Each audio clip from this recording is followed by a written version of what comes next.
Namaskaram.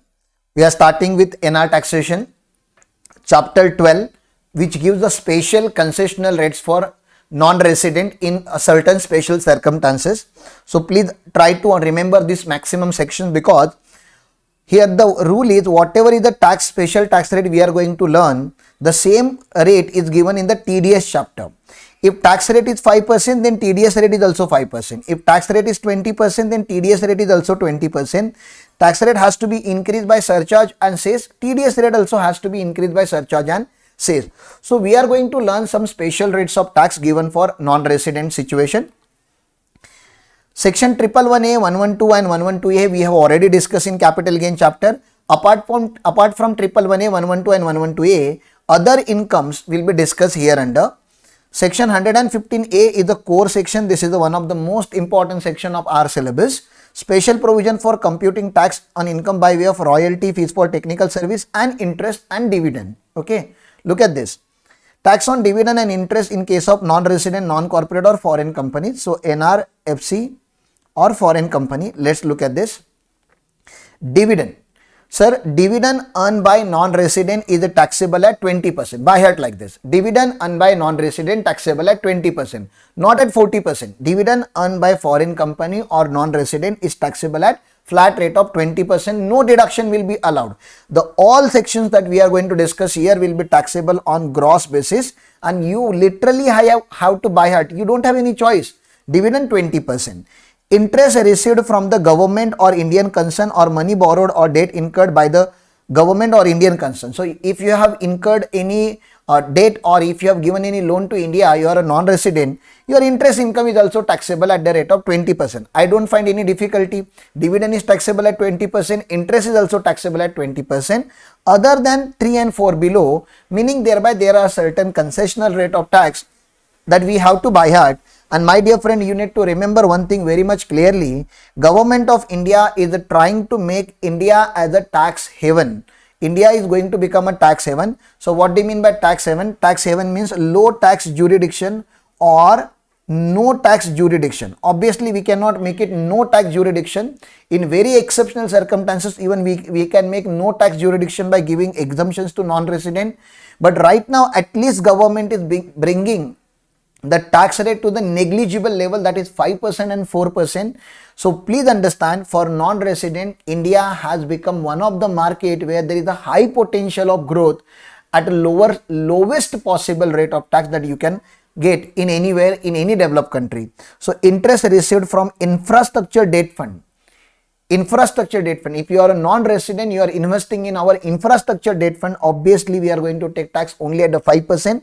And if you invest in India through IFSC, then it is going to be 4% also. I'll show you later on. Interest referred under section 194 LC. 194 LC we have referred through various provisions of special assesses. Look at this. Interest on monies borrowed by the business trust or Indian companies. Business trust we have already discussed in very much detail.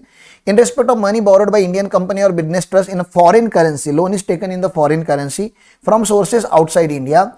Under a loan agreement, this period are extended now. Earlier it was supposed to end on 21. These period are further extended up to 23 now. So 30th June 2023 by way of issue of long-term infrastructure bond, that was already gone. Okay, by way of, so these two are very important. Okay, by way of long-term bonds, including long-term infrastructure bond between 2014 to 2023. So this period we already have now, and approved by the central government. So what you are doing, we are taking foreign currency loan or we are issuing foreign currency bond, and if you are investing in India's long-term bonds, we are giving you a concessional rate of 5%, very low. In respect of money borrowed from the sources outside India by way of rupee denominated bond. So infrastructure bond, rupee denominated bond up to 2023. This 2023 is the period recently introduced by Finance Act 2020. So amended period. So please remember it, that concessional rate has been extended to 2023. Obviously during our previous year it is 5%. Interest in respect of money borrowed from sources outside India by way of issue of long-term bond or rupee denominated bond between 1/4/2020 to 30th June 2023, which listed only in a recognized stock exchange located in IFSC. If you are coming to India through IFSC route, then we are reducing even 5% to 4%, my dear friends. So 4% is the lowest possible rate that you can imagine. If you come to India directly, 5% for rupee denominated bond. If you come through IFSC, it is 4%. Isn't it a lowest possible tax rate that you can offer to foreign companies, non-resident? And why are we doing? Because we want foreign direct investment in our infrastructure projects, long-term projects. Okay. Next one, interest to foreign institutional investor or QFI, FII or QFI. You know, these two people are having a lot of attitude, you know. If they want to invest in India, they want a concessional rate. We have given them a concessional rate. If you are a FII or QFI and you are investing in India's growth, then we are charging only 5% rate from you. Payable between 2013 to 30th June 2023 from rupee denominated bond or government securities. Only if you invest here, you will get 5%. Payable between 2020 and 2033, investment made in a municipal debt security. Now, one more security has been added here in 2020, even municipal debt security.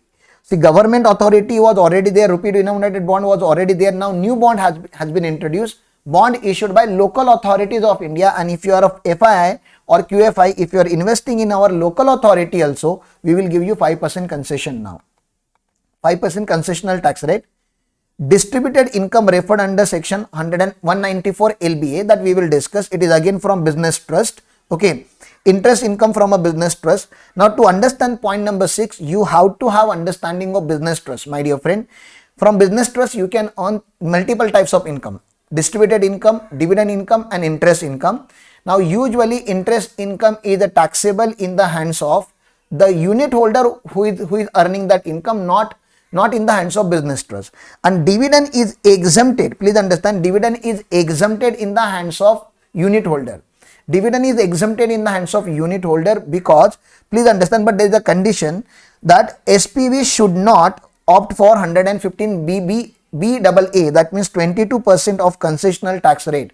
If SPV, that is special purpose vehicle, has opted for 115 BBA, that is BAA, 22% of the concessional tax rate, then because SPV has paid a lower tax rate, a dividend will become taxable in the hands of shareholder or unit holder, you should say. And if the entity has not opted for, SPV has not opted for 115 BAA, that means they are not paying tax at the rate of 22%, they are paying tax at the rate of 25%, 30%, higher possible rate. Dividend is exempted, dividend will be exempted in the hands of unit holder. Okay, so when it is taxable in the hands of unit holder, the dividend will be taxable at the rate of 5%. The distributed income, other income, and interest income from a business trust will be taxable at the rate of 5%, and even the TDS are also applicable with the same percentage, 5%. Okay. Income received in respect of the unit purchase from a foreign currency, in a foreign currency of a mutual fund. If you are investing in India's mutual fund and you are bringing a foreign currency in India, 20%. You should understand 20% is the general rate here. And if it is very much beneficial for India, we have brought down that particular rate to the 5%. If you entered through IFSC, then rate is 4%. Okay. So this is how we have understood this point. So these are the tax rate. Please remember, whatever tax rates we have, remember the same amount will be there in the same tax rates are there in TDS chapter. So toward the end of this particular lessons, I have summarized the TDS provisions also. Okay. Usually we should compare tax rates and TDS provision immediately, but that's fine. We will learn all the special tax rate first of all, and then toward the end we will learn the TDS rate one more time. Thank you.